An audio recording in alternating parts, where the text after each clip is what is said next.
Apa kabarnya hari ini? Masih baik-baik aja kan? Di video kali ini kita melanjutkan cerita Donghua Battle Truck Devon. Oke, nggak usah lama-lama lagi, kita langsung aja ke ceritanya. Saat melihat mata Danyan langsung menyipit, Suen tersenyum dan berkata, "Jangan konyol, saya tidak bermaksud sarkastik.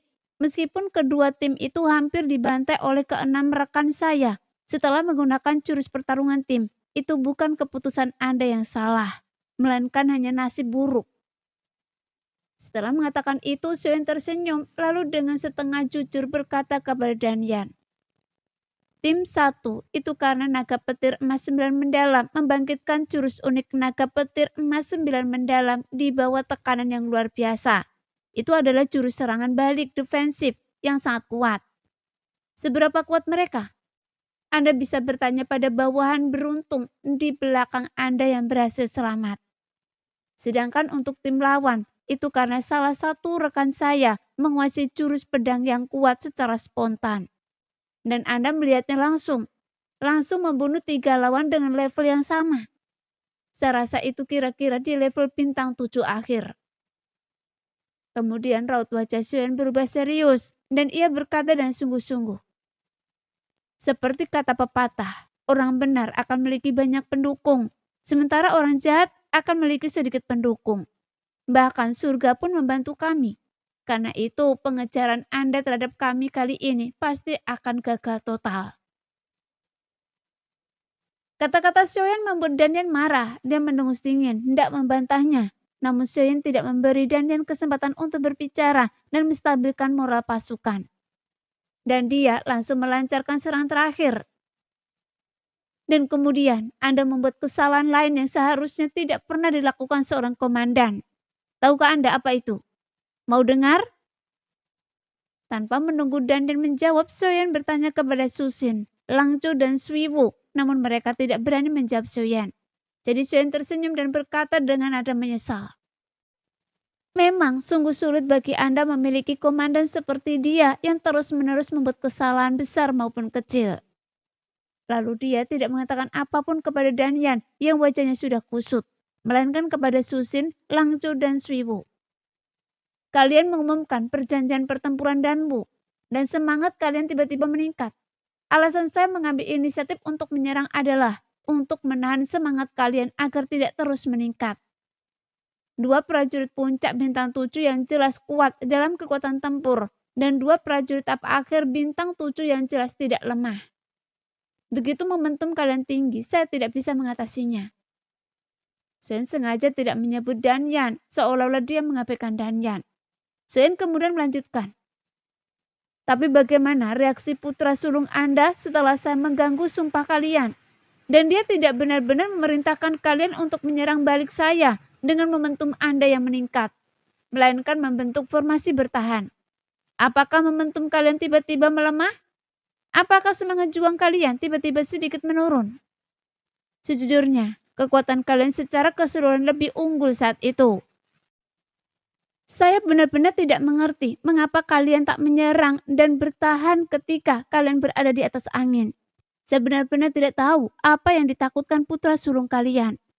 Apa yang perlu ditakutkan dari 2 puncak bintang 7 dan 2 akhir bintang 7 melawan saya? Seorang puncak bintang 7.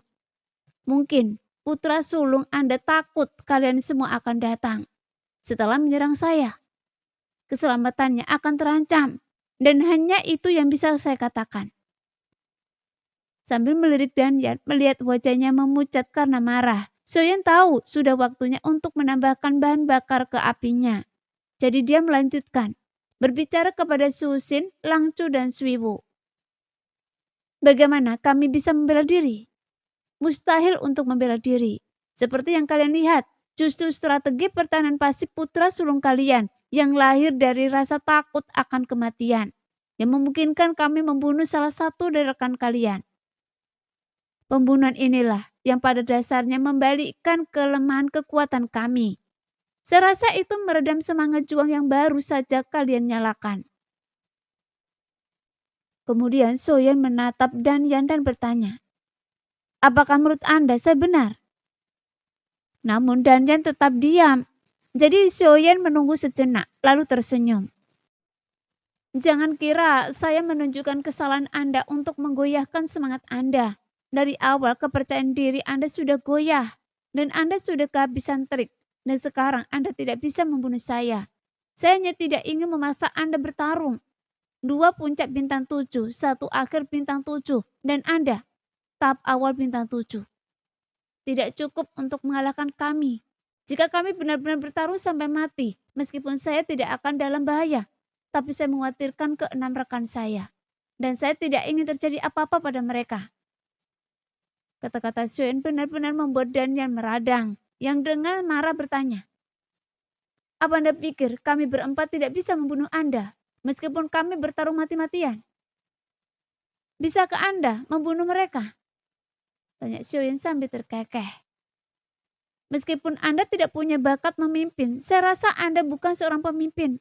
Kenapa harus menipu diri sendiri? Ekspresi Xuan menegang, menatap tajam ke arah Danyan. Sebaliknya, kalian harus selalu waspada terhadap serangan kami.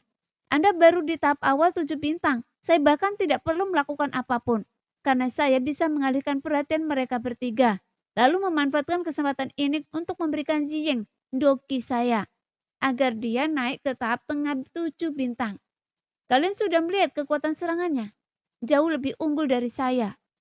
Tidak bisakah dia menghabisi Anda dalam hitungan menit? Melihat dada Danyan yang berdebar-debar kencang, Xuan tahu bahwa Danyan akhirnya telah membakar semangatnya. Jadi, ayo kita tambah bahan bakar ke api. Setelah jeda, Xuan melembutkan nadanya dan menasihati. Jadi, dengarkan nasihat saya dan mundurlah. Meskipun akan sangat memalukan dan Anda akan menghadapi pertanggungjawaban dari ayah Anda dan para tetua istana obat.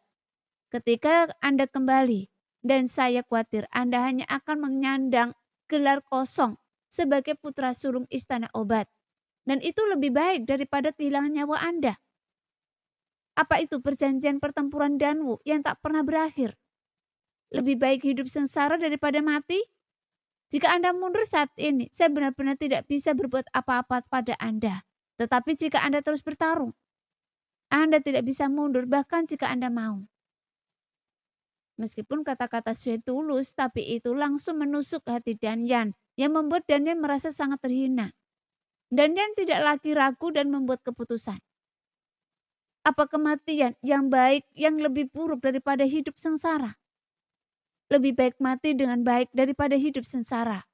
Teruslah berjuang, bertarung sampai mati. Ingin membunuh saya? Anda harus punya kemampuan itu. Tiba-tiba tatapan kejam di matanya muncul kembali dan Danyan melangkah ke depan. Kemudian dia berkata dengan tegas, Xuan, saya akui bahwa dalam pertempuran sebelumnya saya melakukan kesalahan komando yang tidak pantas seperti yang Anda tunjukkan. Alasannya adalah karena saya meremehkan efektivitas tempur Anda dan rekan-rekan Anda, terutama kelicikan Anda. Tapi jangan berpikir bahwa saya tidak bisa membunuh Anda sekarang. Fakta bahwa saya bisa menjadi salah satu jenius tak tertandingi di generasi saya bukanlah reputasi palsu yang diperoleh dengan status saya. Apakah Anda pikir metode saya terbatas pada apa yang telah Anda lihat? Lelucon apa? Tanpa beberapa keterampilan nyata, bagaimana saya bisa memimpin aula bela diri istana obat hanya dengan mengandalkan status saya? Jadi saya akan membiarkan Anda melihat keterampilan bertarung saya yang terkuat. Saya ingin melihat apakah Anda, jenius tak tertandingi nomor 1 di generasi baru, bisa mengatasinya. Setelah itu, Danyan berteriak kepada Susin, Langcu dan Swiwu di belakangnya tanpa menoleh. Berikan saya semangat juang kalian. Segera momentum Danyan benar-benar berbeda dari sebelumnya. Seketika 3 aliran doki yang dahsyat berkumpul di Danyan secara bersamaan, menyebabkan dokinya melonjak. Naik dari pertengahan bintang 7 ke puncak bintang 7 hingga mendekati bintang 8. Akibatnya Susin dan Longcu turun ke pertengahan bintang 7 dan Swiwu bahkan turun ke hampir bintang 7. Susin, Lancu, dan Swiwu semuanya adalah prajurit kuat di level mereka. Mereka sangat menyadari situasi saat ini. Suyin tidak melebih-lebihkan. Dengan keterampilan dan kemampuan tempur mereka, mustahil bagi mereka untuk membunuh Xiuyan. Sebaliknya, mereka bisa dibunuh satu persatu oleh Xiuyan kapan saja. Namun mereka juga telah melewati lautan darah dan mayat. Setelah mendeklarasikan perjanjian pertempuran Danbu, bagaimana mungkin mereka mundur karena takut mati? 2 prajurit puncak bintang 7, 8 prajurit akhir bintang 7, 6 prajurit tengah bintang 7, dan Danyan, prajurit awal bintang 7. Total 17 prajurit bintang 7 dibantai oleh Xiuyan yang hanya memiliki satu prajurit awal bintang 7 dan sisanya adalah prajurit puncak bintang 6. Bagaimana mungkin mereka berani kembali dan mencoba melarikan diri? Selama mereka bisa menggunakan kemampuan bertarung tim untuk mengangkat putra sulung ke level puncak 7 bintang yang mendekati 8 bintang dan melampaui Xiuyan. Dan kemudian putra sulung bisa mengeluarkan kemampuan bertarung terkuatnya dengan segala cara. Ia mungkin tak akan mampu mengalahkan Xiuyan dan kelompoknya. Soal itu, kekuatan mereka akan sangat berkurang. Dan mereka akan berada dalam bahaya diserang dan bisa dibunuh oleh Xiuyan kapan saja. Tetapi jika putra sulung mempertaruhkan nyawanya, mengapa mereka tidak? Lagi pula, mereka sangat yakin bahwa jika Danyan dengan kekuatan mendekati 8 bintang bisa menggunakan kemampuan bertarung terkuatnya melawan Xiuyan. Setidaknya ia tak akan terkalahkan dan pasti bisa melindungi mereka. Begitu mencapai puncak 7 bintang, mendekati 8 bintang, Danyan menyerang. Entah itu untuk pamer kepada Xiuyan, membiarkan Xiuyan melihat kemampuan bertarung terkuatnya, atau sekadar menyebutkan nama kemampuan bertarung favoritnya saat ia menggunakannya. Danyan memperlahan penerjangan ke depan dengan pedang darah di tangannya dan berteriak pelan dalam. Keputusan pertempuran, jurus pertama, dering pedang. Jelas, sebuah skill pertarungan tingkat tinggi kelas dunia adalah hadiah yang diterima Danyan karena menduduki peringkat ke-10 di Gua Darah Pembantaian. Kekuatannya setara dengan seorang kuasi suci. Alasan mengapa skill ini disebut skill tingkat tinggi kelas dunia, bukan kuasi suci adalah karena seseorang harus membayar harga yang sangat mahal setelah menggunakan skill ini. Efek samping skill ini akan melemahnya selama 1000 tahun. Ini juga alasan mengapa 9 besar tidak memilih skill ini. Sekarang, Danyan bertekad untuk melawan Xiuyan sampai mati. Meskipun ia lemah selama 1000 tahun. Saat Danyan menggunakan skill bertarung ini, area di sekitar pedang darah tampak berwarna merah darah. Dan pada saat yang sama, terdengar suara dentingan dari ujung pedang yang awalnya seperti getaran logam dan batu, lalu berkerumus seperti deru ombak. Xiuzhan, Feng Bo, Ji Ying, King Mu'er, dan Nan Erming langsung terpengaruh. Secerca kebingungan melintas di mata mereka seolah-olah deru pedang itu mengejutkan mereka. Hanya Xiuyan dan Longyi yang tetap tak terpengaruh. Teknik pertarungan sonik Longyi berubah menjadi wujud asli naga guntur emas 9 mendalam dan melesat maju, mengumpulkan semangat juang kerumunan dan mengeluarkan raungan yang menggema.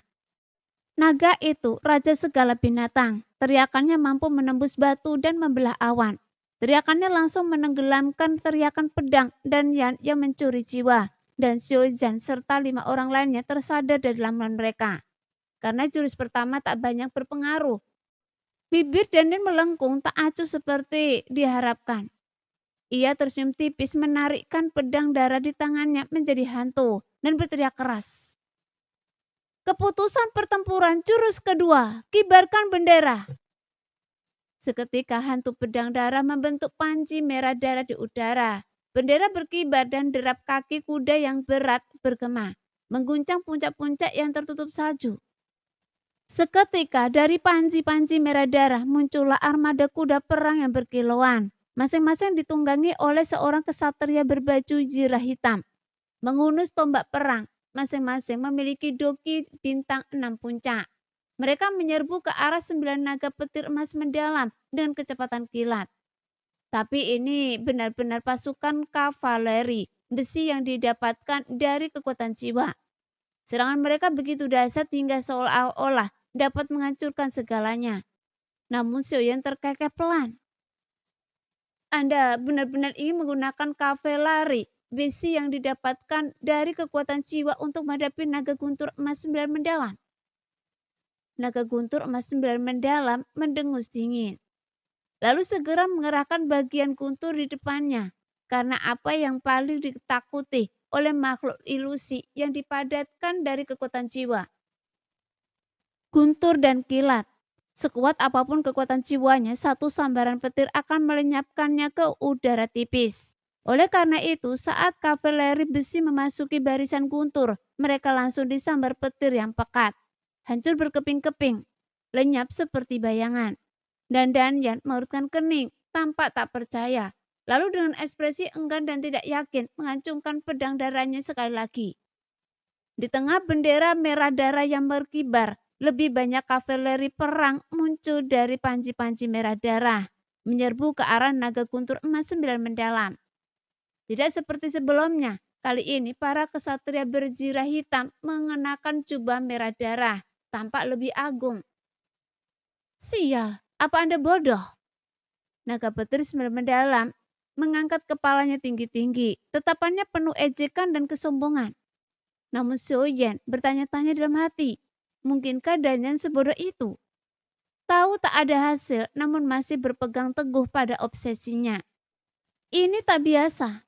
Xiaoyan segera melepaskan kekuatan jiwanya. Sialan. Kali ini, kavaleri besi tidak dipadatkan dari kekuatan jiwa, melainkan dipadatkan dari doki. Xiaoyan dengan cepat melesat ke depan naga petir 9 mendalam. Dengan cepat melepaskan banyak bayangan penguasa. Sebelum kavaleri besi itu dapat mencapainya secepat kilat, kemudian dia membentuk dinding penguasa raksasa di depannya. Saat pasukan kesatria berjubah darah menyerbu ke depan, menabrak dinding penguasa, menciptakan pusaran energi yang mengukir alur-alur bersilangan di tanah, meninggalkan pemandangan yang menghancurkan. Xiaozan, Feng Bo, dan yang lainnya ketakutan. Mata naga petir emas 9 mendalam terbelalak kaget. Keringat dingin mengucur di punggungnya. Jika Xiaoyan tidak menyadarinya tepat waktu, ia pasti sudah terluka parah. Dan Yan juga tertegun. Jurus kedua seni pertempurannya dapat beralih antara kekuatan jiwa dan doki sesuka hati. Membuatnya sangat menipu. Ia tidak menyangka Xiaoyan akan menyadarinya. Tatapan tajam terpancar di matanya dan ia berteriak. Jurus pertempuran ketiga, cahaya darah muncul. Dan Yan menerjang maju, dokinya melonjak dan pedang darah itu meledak menjadi cahaya merah tua. Kemudian pedang itu terlepas dari tangannya bagai kilat dan menusuk ke arah Xiaoyan. Saat pedang itu melesat, telapak tangan kiri Dan Yan menghantamkan bola cahaya berwarna merah darah yang besar. Saya ingin melihat seberapa kuat seni pertempuran Anda. Xiaoyan mengayunkan penguasa api surgawi untuk menghadapinya. Dengan suara nyaring, penguasa api surgawi menangkis pedang darah itu. Dengan raungan yang menggelegar, penguasa api surgawi menghancurkan cahaya berwarna darah itu. Namun cahaya berwarna darah yang pecah tidak menghilang, melainkan berubah menjadi ratusan pedang darah yang melesat ke arah kerumunan di belakang Xiaoyan. Pada saat ini, pedang darah yang dibelokkan itu terayun kembali membentuk busur misterius, menusuk Xiaoyan dengan semburan cahaya berwarna darah. Wajah Xiaoyan tiba-tiba berubah, tapi bibir Danyan melengkung bangga. Strategi pertempuran ketiga. Ini tampaknya akhirnya memberinya kendali. Atas ritme pertempuran, ratusan doki dan pedang darah melesat ke arah 6 orang di belakang Xiaoyan. Masing-masing memiliki kekuatan tingkat 7 bintang akhir. Sehebat apapun pertahanan naga guntur emas 9 mendalam, jadi mustahil bagi tim Xiaoyan untuk menahan semua serangan itu. Jika Xiaoyan mentransfer dokinya ke Longyi, menaikkannya ke tahap pertengahan bintang ke-7, itu adalah sebuah kemungkinan. Namun dalam hal itu, kekuatan Xiaoyan harus turun kembali ke tahap awal bintang 7. Bisakah Xiaoyan pada tahap awal bintang 7 menahan tusukan pedang darah ke arahnya? Karena serangan itu sangat dekat dengan tingkat bintang 8. Dan Yan ingin melihat bagaimana Xiaoyan akan merespon atau keputusan apa yang akan diambilnya. Dia tidak percaya Xiaoyan memiliki cara untuk mencapai keduanya. Namun Xiaoyan sekali lagi mengesankan Dan Yan dengan pemahamannya yang mendalam. Meskipun dipuji sebagai jenius yang tak tertandingi, para jenius tak tertandingi dari generasi Sioyen dalam hal bakat, kecakapan tempur, dan kemampuan beradaptasi tak tertandingi oleh generasinya. Selain itu, Sioyen adalah jenius tak tertandingi terbesar dari generasi baru. Bagaimana mungkin dia, seorang jenius tak tertandingi, hanya mencapai peringkat ke-10 di Gua Pembantaian dengan perlindungan para elit istana dan yang tak terhitung jumlahnya. Dan karena itu berada di peringkat terakhir di antara para jenius tak tertandingi, membayangkan kemampuannya. Sioyen tidak mentransfer dokinya ke Longyi, juga tidak menghindar. Sebaliknya, dokinya melonjak, berubah menjadi banyak bayangan berbentuk penggaris yang langsung mengembun, menjadi dinding berbentuk penggaris yang terpusat di sekitarnya, menghalangi ratusan pedang darah doki yang melesat ke arahnya. Namun bayangan berbentuk penggaris ini yang terbentuk dari doki sedikit lebih tipis daripada yang digunakan oleh penguasa api surgawi. Selain itu, bayangan berbentuk penggaris yang tercipta saat itu tidak cukup, sehingga dindingnya tidak cukup tebal. Seperti yang dikatakan Kaisar Sioyo, kekuatan pertahanan terletak pada kepadatannya. Oleh karena itu, meskipun dinding berbentuk penggaris Sioyen mampu menghalangi ratusan pedang darah doki, itu tidak dapat menghentikan pedang darah yang menusuk balik ke arahnya. Ujung tajamnya menembus dinding di depan Sioyen. Lagi pula, kekuatan ratusan pedang darah doki itu baru berada di level akhir bintang 7. Sementara serangan pedang darah yang menusuk balik ke arahnya sudah mendekati level bintang 8. Terlebih lagi, pedang darah ini sebagai pedang putra sulung Master Istana Obat adalah senjata suci. Namun dinding berbentuk penggaris itu tetap menyebabkan kecepatan pedang darah menurun drastis, mengurangi kekuatannya secara signifikan. Sioyen hanya memegang penggaris di dadanya untuk menangkis pedang darah dan hanya terlempar mundur sejauh 2 atau 3 kaki.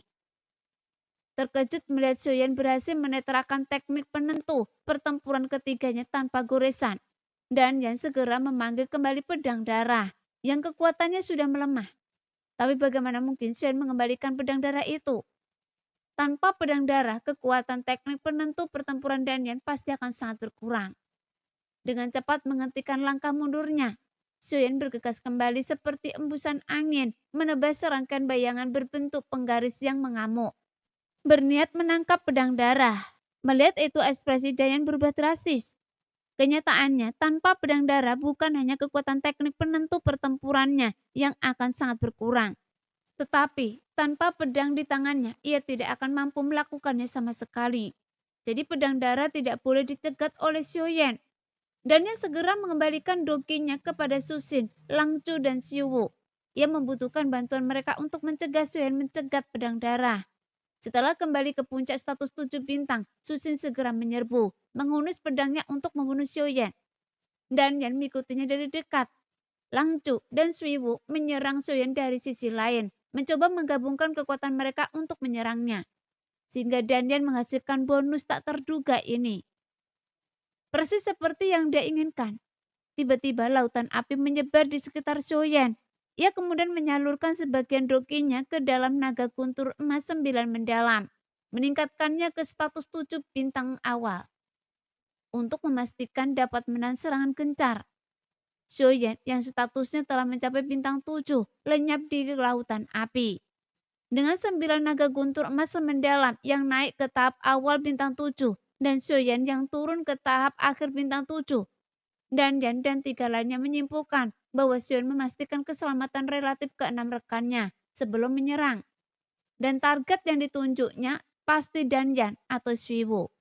Ini membuat mereka memiliki 2 pilihan. Pertama, mengabaikan Sioyen dan menghadapi 9 naga guntur emas mendalam dan 6 lainnya terlebih dahulu. Kedua, mengabaikan 9 naga guntur emas mendalam dan 6 lainnya, lalu bergabung untuk menghadapi Sioyen saat ia melancarkan serangannya. Namun kenyataan mengharuskan mereka hanya punya satu pilihan. Mengabaikan 9 naga guntur emas mendalam dan 6 lainnya, lalu bergabung untuk menghadapi Sioyen saat ia melancarkan serangannya. Meskipun menghadapi 9 naga guntur emas mendalam dan 6 lainnya terlebih dahulu tidak akan terlalu merepotkan. Bagaimana jika Xiuyan tiba-tiba naik kembali ke puncak 7 bintang dan melancarkan serangan skala penuh sementara keempatnya menyerang mereka?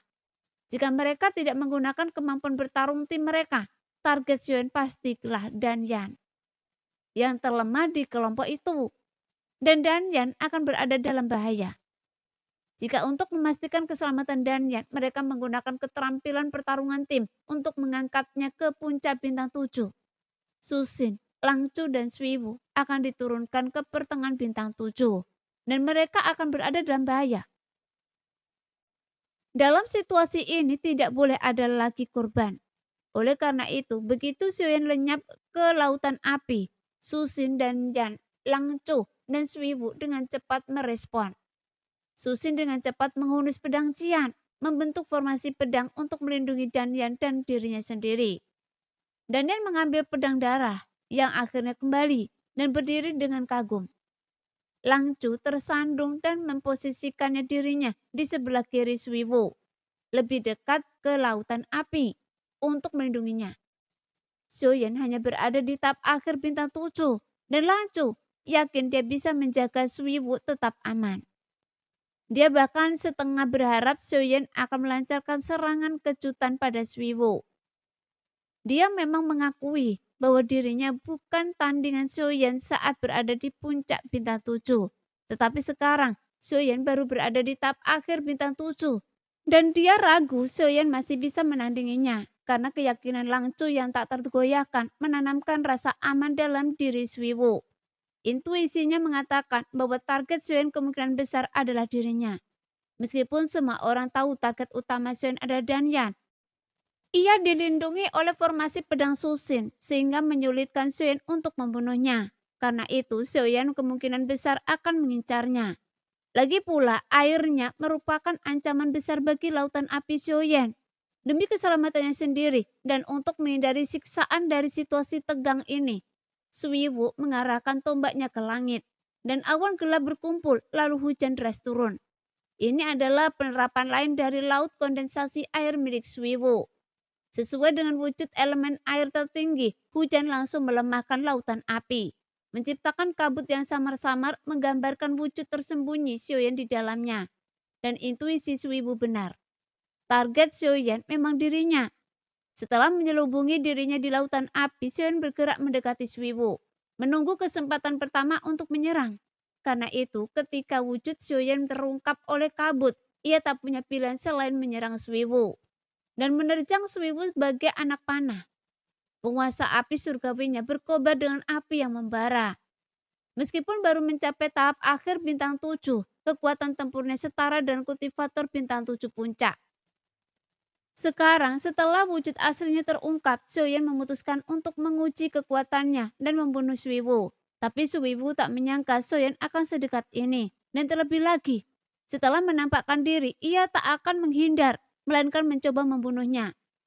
Dengan hati yang terkejut, Swiwu mengepakkan tangan kirinya. Dokinya melonjak. Tiba-tiba hujan deras mengguyur menjadi serangkaian pedang hujan yang bersiul. Jelas hujan kental menjadi pedang adalah skill unik Swiwu lainnya. Sebuah jurus tingkat tinggi kelas dunia menghabiskan banyak doki untuk melakukannya. Gumpalan pedang hujan yang padat itu agak mirip dengan 999 bayangan berbentuk penggaris dari jurus milik Xiuyan. Meskipun tidak sekuat bayangan berbentuk penggaris milik Xiuyan, mereka tetap luar biasa. Langcu juga dengan cepat mengayunkan pedang ungu emasnya. Kilatan gemilangnya menebas Xiuyan saat ia menyerang Swiwu. Dari atas, hujan pedang turun bagai tirai. Sementara di depan, jaring pedang menebas secara horizontal dan vertikal. Xiuyan tampak kewalahan, bahkan tak mampu menghindari dengan aman. Namun reaksi Xiuyan menunjukkan kepada Swiwu dan Langcu betapa beragamnya dan potensi tak terbayangkan dari jurus terhebat generasi baru ini. Lautan api di belakang Xiuyan tiba-tiba melonjak ke atas, seperti selimut api raksasa yang membumbung dari tanah di belakangnya. Sepenuhnya menutupi langit di atasnya dan membakar hujan pedang yang diarahkan padanya menjadi kabut tebal. Sementara itu, Xiuyan yang terlindungi oleh selimut api menghindari tebasan pedang Langcu. dan bergerak ke kanan Suiwu, mengayunkan penguasa api surgawinya, melepaskan teknik tanpa bayangan 1000 kaki. Dan hujan kental menjadi pedang terbukti tidak efektif. Sehingga Suiwu segera mengerahkan air kental menjadi laut untuk bertahan. Tiba-tiba gelombang air mengelilinginya. 1000 sehingga penguasa tanpa bayangan tersapu ombaknya. Dan kekuatannya sangat berkurang. Karena tak mampu membunuh Suiwu dengan satu serangan dan melihat Langcu menyerbu dari sisi lain. Xiuyan menjadi kejam dan melepaskan 1000 penguasa tanpa bayangan 3 kali berturut-turut. Dia memancarkan niat pembunuhan yang dahsyat. Sehingga 3 penguasa raksasa merah darah masing-masing bergabung menjadi satu, menghantam ombak pelindung Suiwu. Meruntuhkannya ombak yang bergelora juga menghalangi bala bantuan Langcu. Suiwu mencengkram dadanya yang memar. Tatapan ngeri terpancar di matanya. Ia merasakan ancaman kematian saat itu. Jadi dia mencoba untuk mundur. Namun saat ia mundur, gelombang air mengenang di bawah kakinya, mempercepat langkah mundurnya. Bersamaan dengan itu, ia mengayunkan tombaknya dan kilatan cahaya tajam melesat dari ujungnya untuk menembus Xiuyan yang mengejar. Sementara itu, Langcu yang sempat bertahan tak mendekati Xiuyan, bersiap untuk melepaskan kemampuan bertarungnya yang dahsyat dari belakang. Tapi bagaimana mungkin Xiuyan membiarkan Langcu mengganggu pengejarannya terhadap Suiwu? Xiuyi muncul di atas kepala Xiuyan. Lengannya yang ramping terayun membentuk aliran teratai api yang membara, menghantam Langcu. Bahkan Langcu, seorang ahli kekuatan bintang 7, terhenti oleh teratai api Xiuyi yang luar biasa dahsyat. Tanpa campur tangan Langcu, bagaimana mungkin ledakan tajam dari tombak Suiwu dapat menahan Xiuyan? Dengan satu langkah ke samping, sayap tulangnya terbentang, dan dengan angin berlalu tanpa jejak, Xiuyan langsung berada dalam jangkauan Suiwu. Segera Xiuyan mengayunkan penguasa api surgawinya yang membuat Suiwu ketakutan. Tombak di tangannya tiba-tiba memanjang dan menebal, dan ia menusukkannya sekuat tenaga mengenai penguasa itu. Hal ini membuat penguasa yang diayunkan Xiuyan kehilangan keseimbangan, mencegahnya melepaskan teknik 1000 penguasa tanpa bayangan. Tapi sia-sia. Tepat saat Suiwu hendak menggunakan kekuatan pantulan untuk segera mundur dari Xiuyan, kilatan cahaya merah menyambar di antara alis Xiuyan, dan itu adalah teknik pertarungan jiwa pedang hati yang ditebas 3 kali berturut-turut, sehingga Suiwu membeku di tempat. Matanya berkaca-kaca. Bersamaan dengan itu, Xiuyan memanfaatkan kekuatan defleksi penguasa api surgawi, memutarnya dengan cepat. Kemudian tepi tajam sayap tulangnya bagaikan badai pedang, menebas tombak Suiwu yang basah kuyup menjadi genangan air, lalu menyapu gelombang pelindung yang menyelimutinya. Tiba-tiba darah berceceran di mana-mana dan Suiwu terpotong-potong. Harus dikatakan bahwa skillnya memang misterius. Setelah terbangun, bahkan sayap tulang pun bisa menjadi senjata mematikan. Langcu menyaksikan seluruh proses Xiuyan yang memaksa Suiwu untuk mati, dan hatinya dipenuhi rasa takjub, keheranan sekaligus kekaguman. Terhalang oleh kobaran api, dia melewatkan kilatan 3 cahaya merah kecil saat Xiuyan melancarkan jurus bertarung jiwanya. Ia hanya berasumsi bahwa jurus bertarung sayap tulang Xiuyan terlalu kuat, mencengkik Suiwu yang tangguh tanpa sempat melawan. Jadi dia tak bisa menahan diri untuk mendesah dalam hati. Saat melihat betapa mudahnya Xiuyan menghadapi lawan selevelnya, ia kemudian mulai bertanya-tanya, apakah dirinya, seorang kultivator puncak bintang 7, benar-benar dapat menyaingi Xiuyan, seorang kultivator bintang 7 awal. Tepat pada saat itu, Su Xin dan Yan tiba-tiba mereka telah menyerbu saat Xiuyan muncul. Tetapi eksekusi paksa Xiuyan terhadap Suiwu begitu cepat, sehingga saat mereka tiba, Suiwu sudah mati. Menyaksikan Xiuyan menghilang dengan santai ke lautan api, melambaikan salam sebelum menghilang. Su Xin murka, menggoyangkan pedangnya dengan semburan bunga pedang. Tapi apa gunanya? Itu hanya bisa digunakan untuk melampiaskan rasa frustasi dan dendamnya. Langcu menundukkan kepalanya, menyalahkan dirinya sendiri karena Xiuyan telah membunuh Suiwu tepat di depan matanya dan sangat terintimidasi oleh kekuatan Xiaoyan. Danyan berdiri di antara Susin dan Langzhou, menatap lautan api, diam. Pikirannya dipenuhi dengan senyum mengedip yang diberikan Xiaoyan saat dia menghilang ke lautan api, seolah-olah untuk memperingatkannya. Dia tidak bisa menahan perasaan takut. Xiaoyan di level bintang 7 akhir berani membunuh Swiwu. Juga di level bintang 7 akhir. Sementara Langzhou, puncak bintang 7, melindunginya dengan ketat. Dia melakukannya dalam hitungan saat. Metodenya benar-benar mencengangkan. Sekarang, setelah Swiwu pergi, Xiaoyan secara alami tidak terlalu mengkhawatirkan keselamatan keenam rekannya. Tetapi bagaimana jika Xiaoyan mencapai puncak bintang 7 dan mencoba membunuhnya?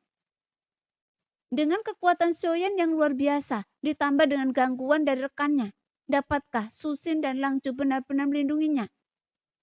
Danyan berpikir, daripada terus-menerus takut akan serangan Xiaoyan yang tak terduga, akan lebih baik baginya untuk mencapai level sedekat mungkin dengan bintang 8 dan menyerang rekan-rekan Xiaoyan untuk memaksanya menunjukkan diri. Selama Xiaoyan muncul untuk pertarungan langsung, ia akan percaya diri dengan kemampuan bertarung miliknya. Setelah mengambil keputusan, Danyan bertukar pandang dengan Susin dan Langzhou, menyampaikan perintah melalui tatapannya untuk menggunakan kemampuan bertarung tim mereka dan mentransfer doki mereka kepadanya. Ekspresi Susin dan Langzhou sedikit berubah.